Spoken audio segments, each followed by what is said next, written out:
Hi friends, welcome back to my channel. Today's video is a Christmas video. We are doing DIY projects and thrift flips. I had so much fun creating this weekend, so we're gonna hop right into these projects. I grabbed these metal ornaments from an estate sale, like for 50 cents a piece, I think they were. I'm not sure where they came from. This is the tag. Maybe, you'll know where they're from and you can find them. But this project would work with all ornaments, whether it's, like the wood rounds or the acrylic ornaments or anything like that. This project would work. So for these, I wanted to add transfers to them, and since they had the metal background, I wanted to lighten up the background behind the transfer. So I am going to be adding a couple layers of white chalk paint.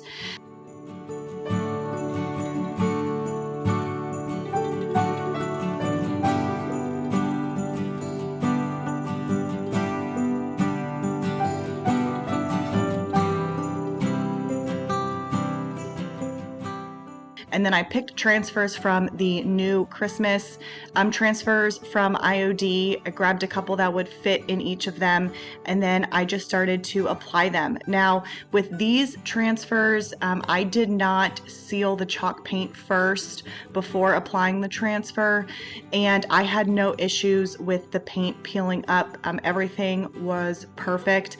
I do know that some people seal their chalk paint before applying the transfer, so if that's what you're comfortable with, go ahead and do that, but I did not do that for these.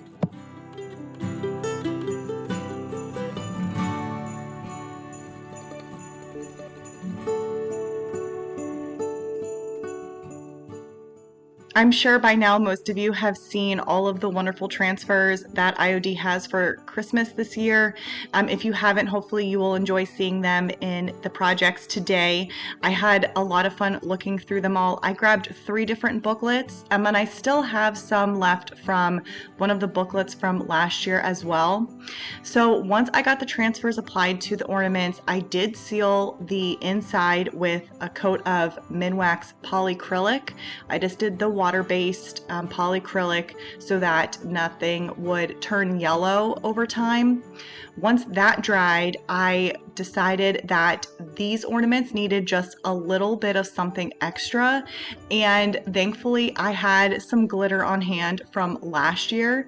So for the top of the houses, for some of them, like on the roof if you will, I'm applying some Mod Podge, and then I'm going to apply some of the glitter on top of it and let it dry.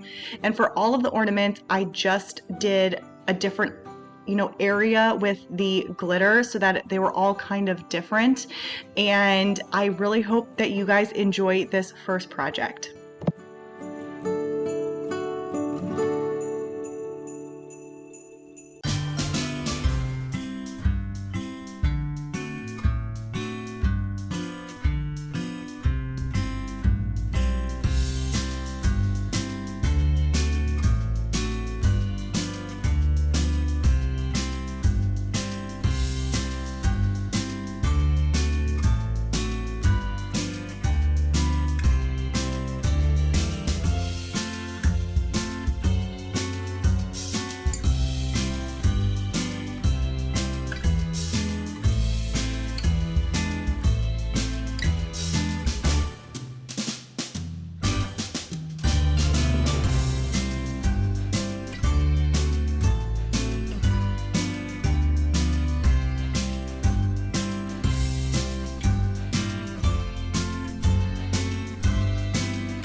For this project, I am using these blank wood coasters from Hobby Lobby. I'm sure you can find coasters at all the craft stores. You can even make your own coasters with scrap wood. These were 50% off when I was at the store last time, so I grabbed them, and they were really inexpensive. And I really liked these because they already had the feet, underneath, so it would protect the surface that it was on. So I just gave it a quick little scuff sand to make sure everything was nice and smooth. booth. And then I am going to be adding the kindest regards stamps as the base for all of these coasters. I did like the natural wood on these. If you wanted to stain it beforehand, go right ahead. I left it natural, and like I said, I'm using the kindest regard stamps from IOD with permanent ink, and I'm using that as my base.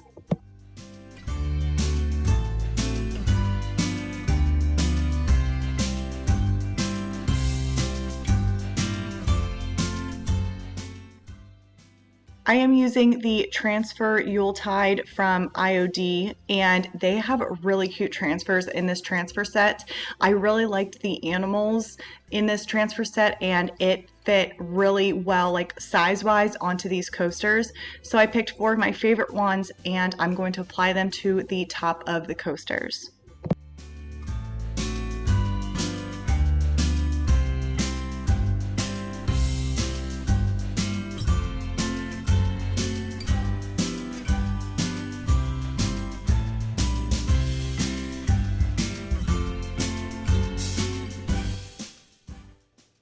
Now, these coasters would make really cute Christmas gifts.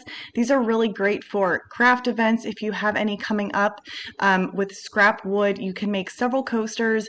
Even grabbing these from the craft store, especially when they're on sale, they are really inexpensive, and you can have so much fun with doing different themes for all of the coasters. Now, to seal it up, I am using the Helmsman sealer by Minwax. Now, I did the spray first because I did not want to have any possible smearing of the ink when I applied the, clear coat of the other Helmsman like I am doing here. So I did the first coat with the Helmsman spray, and then now I'm just using the liquid portion of the Helmsman, and I'm going to be doing 2 extra coats on it. And I'm using the Helmsman because it is made for, indoor and outdoor use. So with the moisture and condensation from some cups, it will protect these coasters instead of using a wax or another type of sealer. This is made for like the elements. So this is a really great protector for coasters.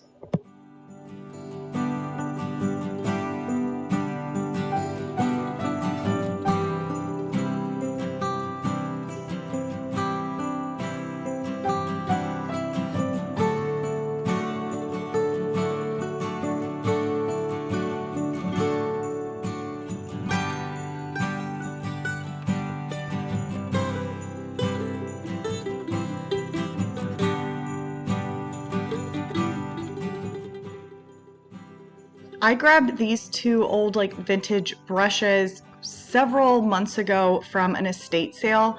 I kept one in my booth. The other one I kept at home because the bristles were a little wonky compared to the other one. The one in my booth never sold as is, so I thought it would be a great time to pull it out of my booth and add a really cute transfer to it, maybe add a pretty ribbon to kind of make it more like a Christmas decor piece, and then put it back into my booth and see if it sells.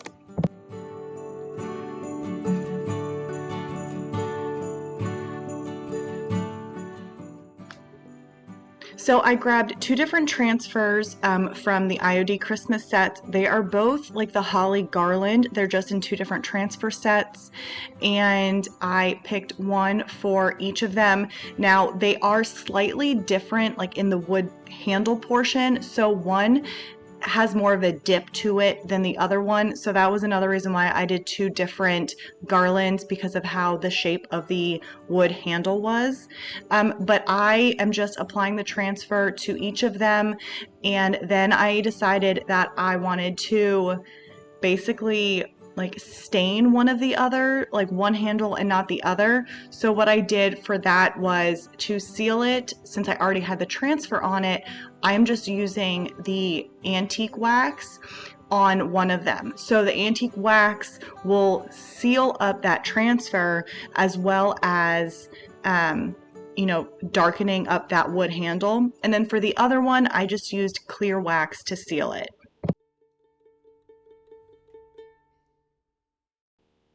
I grabbed this velvet ribbon actually from Marshall's last year, and I still have plenty of it for this holiday season.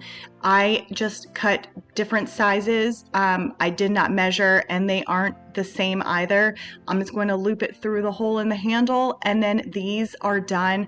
I hope you like how simple and quick that this transformation is for just a simple item.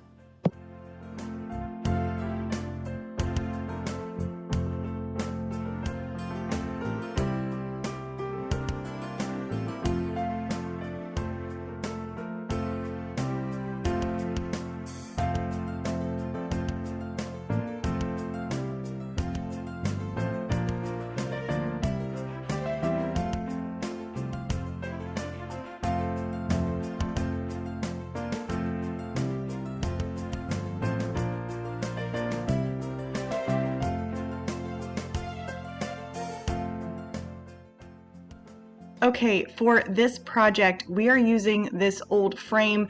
I used to have pictures in it. I took them out a while ago, and I set this frame aside because I knew I would be able to use it at some point. So if you do not have a frame or you have some that are thrifted, this is going to be a perfect project for you. I am using the backing from this picture. So if you don't have backing with your picture, you can use cardboard or like really thick cardstock. And I just traced around the mat so that when I placed my stencil down, I knew where I wanted to place it and everything would be centered. So these stencils were in my last video. I've used them the past couple years, and they are linked they will be linked in my description. I forgot to do that last time. I apologize, but I will make sure that I have them linked in this video. I did add them to the last video as well, but they are from Amazon, and I love these. I have used them, like I said, for the past couple years. So I picked the stencil that I liked best. I'm keeping this one for myself. It is not going into my booth, so I went with colors that I like to use and my favorite stencil so that I can have it in my house. And I am just going to be using, instead of a paintbrush or a stencil brush, I actually am using a foam paintbrush that I cut off the foam to use to apply the paint. Now, if you have a makeup sponge brush or the sponge pad, that works perfectly fine as well. I've used that a lot of times in the past. I just didn't have any this time, which is why I ended up cutting the foam portion off of the foam paintbrush.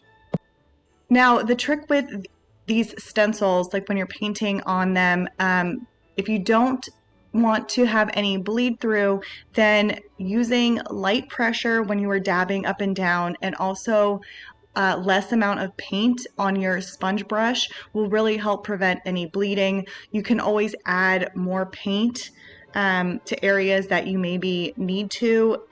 It's easier to add paint than to take it away. So light pressure while you are dabbing up and down, and a light amount of paint will definitely help prevent with any bleeding.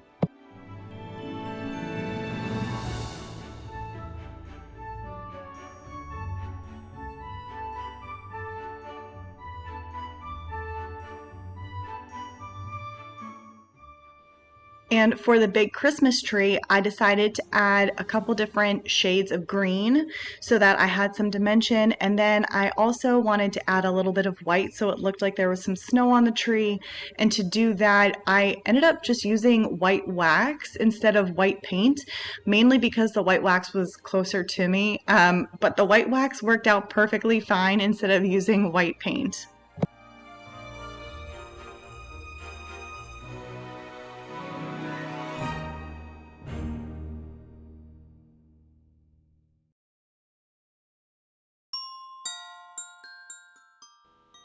It is always such a nice feeling when you lift that stencil up and there is no bleed through. I was so happy.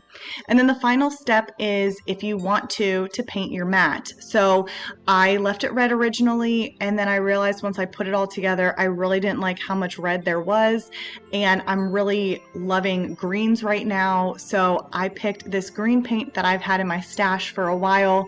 I did a couple coats, and then I put everything together, and this project is done. I really hope that you enjoy this one.